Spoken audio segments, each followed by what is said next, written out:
Hi, it's me again with Corel Draw Tips and Tricks, and today's video is about step and repeat.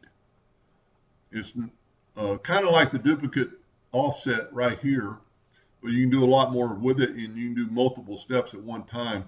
So if you go to edit and open this up, and your Docker will come up, and you set it for offset, and we're going to go 1 inch and a -inch vertically. So we're going to click on our item, and I'm going to put 15 of them, and I'm going to put apply.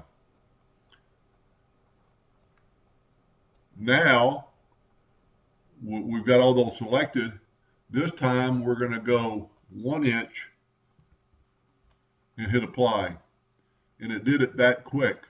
Now you'll still have some that it started off with, and you can just hit delete, and then when you select all these, you'll have your items that you selected.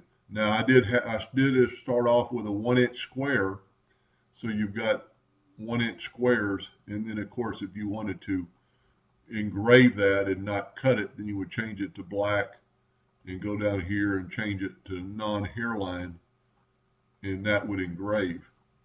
But if you wanted a bunch of pieces cut out, just go back to red hairline. Let's make it red, and let's say you wanted these pieces cut out, and you could select them all and then rotate them 45 degrees and put them up, and you could cut out a bunch of little squares at one time.